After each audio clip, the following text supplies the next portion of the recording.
Hello students, welcome to TSN School and very good morning to all of you. Class 11 subject physics and chapter number 15. Okay जिसका topic है आपका phase and phase difference. Chapter 15 आपका क्या है?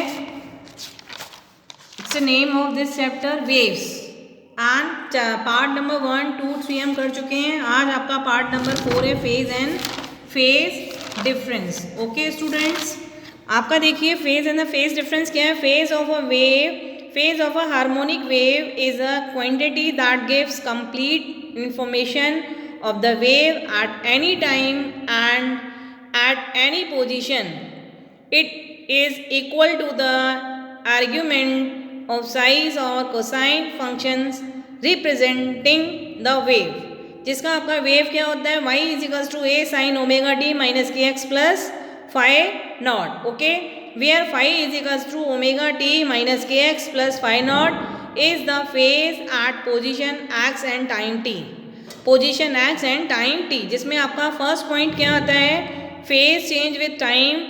Five is equals to omega T minus के x plus phi naught differentiating with respect to T. आपको इसका differentiate करना है विथ रिस्पेक्ट टू टी के साथ. Taking x as constant we have, जहाँ एक्स का आपका क्या होगा? कांस्टेंट. तो del phi upon del T is equals to क्या आ जाएगा? ओमेगा, क्योंकि अपन को क्या करना है? इसका differentiation with respect to T, यानी कि ओमेगा टी का आपका डिफरेंशिएशन क्या होगा? With respect to T omega. और के एक्स और फाइव नॉट के आपके दोनों कांस्टेंट है, तो वहाँ की वैल्यू दोनों की क्या हो जाएगी? जीरो. यहाँ से डेल फाइव का वैल्यू क्या निकलेगा? Omega del T. और हाँ, ओमेगा की वैल्यू क्या होती है? T pi upon two pi upon T del T. Del phi is a phase difference is equals to two pi upon T into time difference. Okay students, आप देखिए आपका second number क्या है? Phase change with position. Del phi upon del x is equals to minus k. अब अपन को x के respect में इसका डिफरेंशिएशन करना है. कौन सी इक्वेशन का?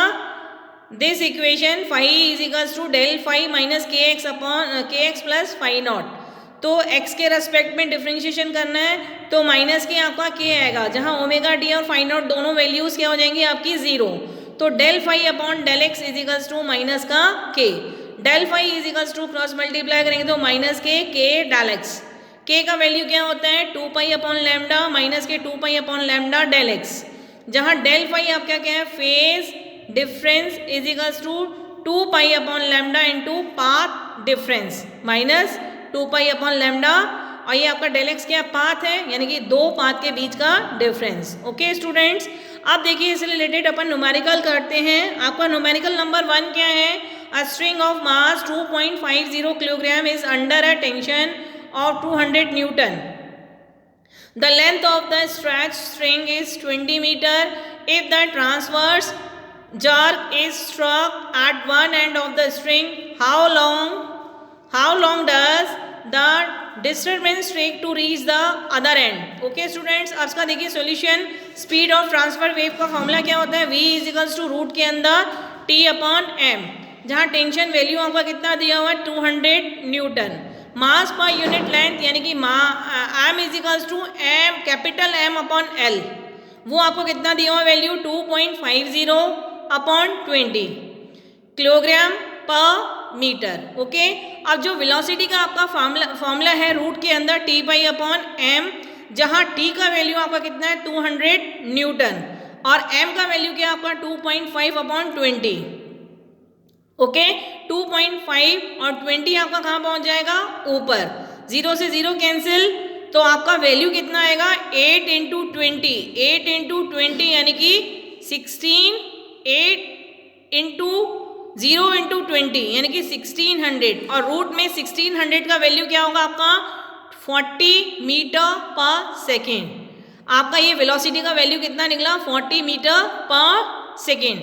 अब अपन को क्या निकालना है? Time taken. टाइम टेकन में t इज इक्वल्स टू क्या होगा? L अपॉन v, जहाँ L का वैल्यू आपको कितना दिया हुआ है? 20 मीटर और v का वैल्यू हमने कितना फाइंड आउट किया? 40 मीटर. 20 को 40 से डिवाइड करोगे तो आपका 1/2 मीन आपका 0.5 seconds. Okay students, numerical number जो 1 है उसमें आपको क्या फाइंड आउट करना था? How long does the disturbance take the reach the other end? Time and velocity. Velocity अपनी कितनी निकली 40 मीटर पर सेकेंड्स और जो टाइम निकला वो 0.5 सेकेंड्स। ओके स्टूडेंट्स, आप देखिए आपका क्वेश्चन नंबर सेकेंड क्या है। A stone dropped from the top of a tower of height 300 metre splashes into the water of a pond near the base of the tower. When is the splash heard at the top given that the speed of sound in air? Speed of sound in air में आपको कितनी speed दे रहा है 340 metre पर second और जहाँ gravity G का value कितना दे रहा है 9.8 मीटर पर सेकेंड स्क्वायर। ओके, इसका सॉल्यूशन देखिए। Total time taken t equals to हमें क्या निकालना है, time taken by stone to reach the base. Base से जो टाइम होगा वो t1 plus time taken by the sound to reach the top और आपका टॉप से जो टाइम होगा वो क्या होगा t2, यानी कि total time taken t equals to t1 plus t2। आपका एक बेस तक का t1 और जो दूसरा टाइम है आपका बेस टू टावर t2।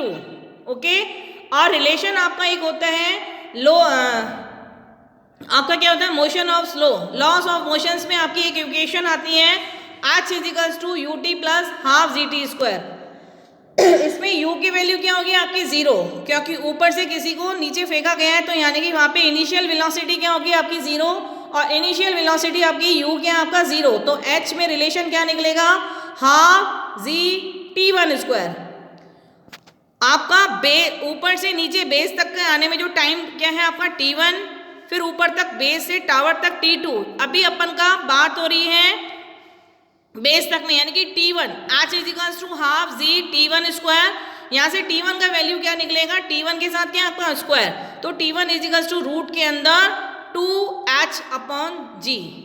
2 और h का वैल्यू हमें कितना दिया हुआ है 300 मीटर। ओके स्टूडेंट्स, 300 मीटर और g का वैल्यू हमारे कितना है 9.8। जब इस पूरी कैलकुलेशन को आप सॉर्ट आउट करोगे तो आपका वैल्यू आएगा 7.82 सेकेंड्स। ये आपका निकला t1। अब हमें क्या फाइंड आउट करना है t2 और टाइम टेकन इजिकल्स टू क्या होता है डिस्टेंस अपॉन स्पीड। डिस्टेंस यानी कि h अपॉन स्पीड कितनी है v। आपको v कितना दे रहा है sound in air, speed of sound in air 340 metre पर सेकेंड्स, तो h आपका 300 है और v आपका 340 है। इन दोनों को जब अपन डिवाइड करेंगे तो आपका वैल्यू आएगा 0.88 सेकेंड्स। आपका t1 निकला 7.82 सेकेंड्स और जो t2 फाइंड आउट हुआ वो अपना निकला 0.88 सेकेंड्स। ओके स्टूडेंट्स, तो यहाँ पे टोटल टाइम क्या होगा t1 प्लस t2। t1 अपना कितना निकला 7.82 प्लस 0.88, तो अपना वैल्यू कितना आया 8.70 सेकेंड्स। इन दोनों को जब अपन ऐड करेंगे तो आपका वैल्यू आएगा 8.0 सेकेंड्स। ओके स्टूडेंट्स, इसमें हमने आज पार्ट 4 में क्या किया, फेज एंड फेज डिफरेंस, इससे रिलेटेड न्यूमेरिकल जिसमें हमने क्या फाइंड आउट किया था velocity v and time taken t। Second वाले न्यूमेरिकल में हमें total time taken find out करना था t1 प्लस t2, जो कि हमारा कितना वैल्यू निकला 8.70 सेकेंड्स। ओके, इस पार्ट को हम यहीं फिनिश करते हैं। Okay students.